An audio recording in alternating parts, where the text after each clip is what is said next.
Լիլիթ Գալստյան։ Շնորհակալություն, հարցը ուղղված է Նիկոլ Փաշինյանին։ Հրապարակային աղբյուրներից հայտնի է դառնում, որ Ադրբեջանին կատարված երկու զիջումներից մեկը, վերջին զիջումների մասին է խոսքը, վերաբերում է միջազգային դատական ատյաններից Ադրբեջանի դեմ Հայաստանի հայցերը ետ քաշելուն։ Հիշեցնեմ մեր հանրությանը, որ դրանք վերաբերում են ադրբեջանական ցեղասպանական գործողություններին, Արցախահայության իրավունքների պաշտպանությանը։ Մի քանի առիթներով դուք, պարոն Փաշինյան եւ արտգործնախարարը ակնարկել եք միջազգային հանրության անտարբերության, ինչպես նաեւ Արցախի հարցում հակուղայնության մասին։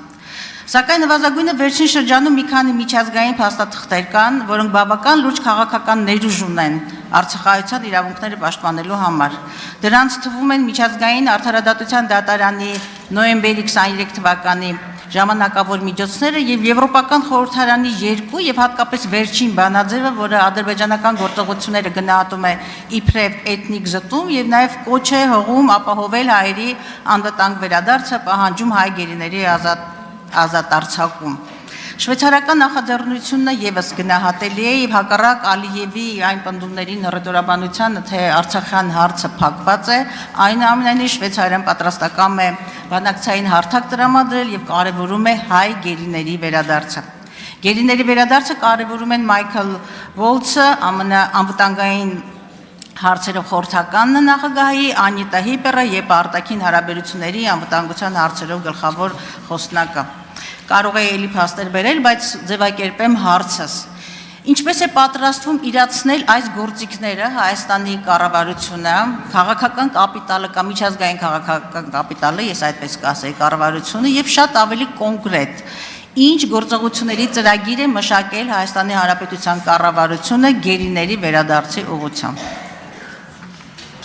Հարցին կպատասխանի վարչապետ Նիկոլ Փաշինյանը։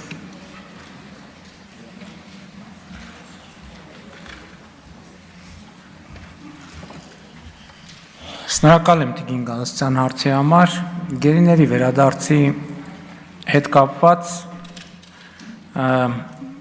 ես նոր բան չունեմ ասելու, որովհետև այն գործիքակազմերը, որոնք նախկինում մենք կիրառել ենք, այսօր էլ շարունակում ենք կիրառել եւ ապագայում էլ պիտի կիրառենք, դա շատ կարեւոր հարց է, որը մեզ անհանգստացնում է, որպես հումանիտար հարց, որպես քաղաքական հարց, որպես կարևոր թեմա տարածաշրջանում կայունություն եւ խաղաղություն հաստատելու վերաբերյալ, ինչ վերաբերվում է ձեր բառամթերքին, զիջումների մասին, ես ուզում եմ կրկին ընդգծել, որ խաղաղության համաձայնագրի նախագծում չկա գետ մի նախադասություն, որը վերաբերվում է կամ պարտավորություն է առաջացնում Հայաստանի Հանրապետության համար եւ պարտավորություն չի առաջացնում Ադրբեջանի Հանրապետության համար։ Այդպիսի որևէ բառ նախադասություն, բառակապակցություն պարզապես գոյություն չունի։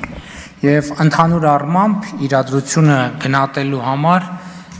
ես կարծում եմ, որ մենք ունենք մի շատ կարևոր խնդիր։ Մենք ինչի մասին ես նախկինում խոսել եմ, մենք ընդհանուր առմամբ պետք է ավելի լավ ճանաչենք այն աշխարհը,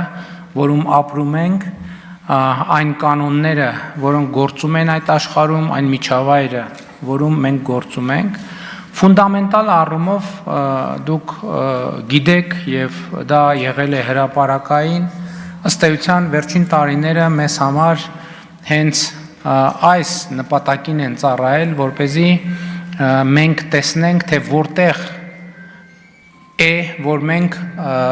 բավարար չափով չենք ճանաչում այն միջավայրը, որում գործում ենք եւ ինչ պետք է անենք, որպեսզի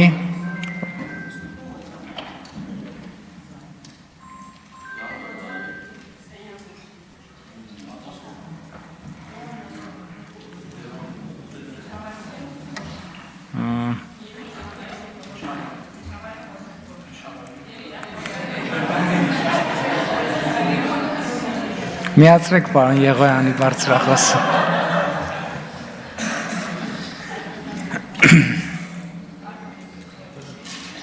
Այդքանը։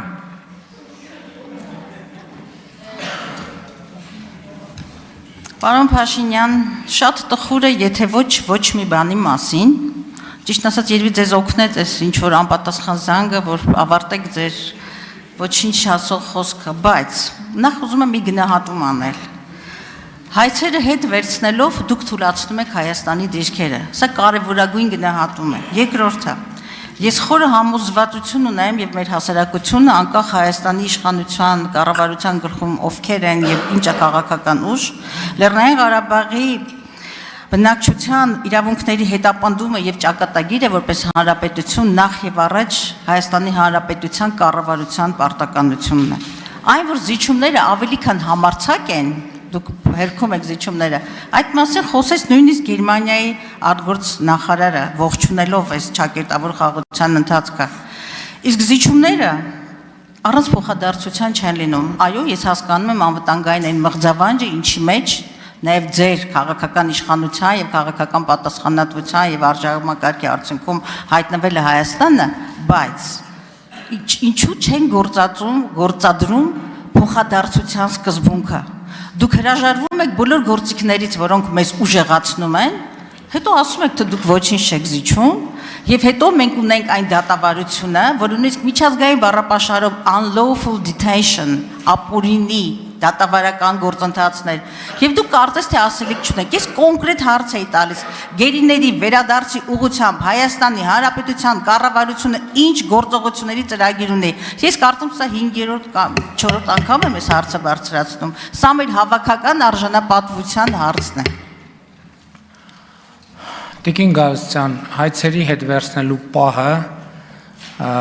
ուժի մեջ է մտնում պայմանագիրը ստորագրելուց եւ այն վավերացնելուց հետո։ Այդ հայցերը հետ վերցնելու արդյունքում, այսինքն այդ հայցերը հետ վերցնելը վերաբերվում է ոչ միայն Հայաստանին, վերաբերվում է Ադրբեջանին։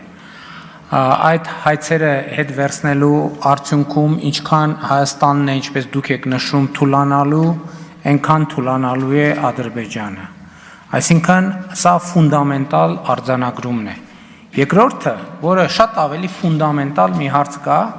եւ ես այսօր sense tendenz պլանավորել էի այդ մասին խոսել եւ կխոսեմ այդ մասին, ֆունդամենտալ հարցը հետեւյալն է, որ մենք Հայաստանի Հանրապետությունը, Հայաստանի ժողովուրդը ուզում է շարունակել Ղարաբաղյան շարժումը, թե չի ուզում շարունակել, այսինքն մենք պետք է շարունակենք Ղարաբաղյան շարժումը, թե պիտի չշարունակենք Ղարաբաղյան շարժումը։ Ես ազնիվ գտնված չեմ լինի, եթե շատ ուղիղ այս ամբիոնից իմ կարծիքը չասեմ այն արձանագրումներից հետո, որոնք նախկինում արել եմ հենց այս ամբիոնից կառավարության զեկույցների քննարկման ժամանակ, ասելով թե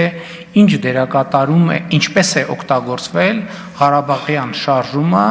Հայաստանի պետականության չկայացման ճանապարհին։ Եվ ես առանց սեթևեթանքի ուզում եմ հստակ եւ աներկբա ասել, որ ես կարծում եմ, որ մենք Ղարաբաղյան շարժումը չպետք է շարունակենք։ Եվ ուզում եմ ասել, որ այն խաղաղությունը, որի ճանապարհով մենք գնում ենք, գերիների հարցի լուծման ամենաէֆեկտիվ ճանապարհն է։ Պարզապես ավելի էֆեկտիվ ճանապարհ գոյություն չունի եւ մեր ընկալումը համապարփակ է եւ ամբողջական։ Շնորհակալ եմ։ Լիլիթ Մինասյան։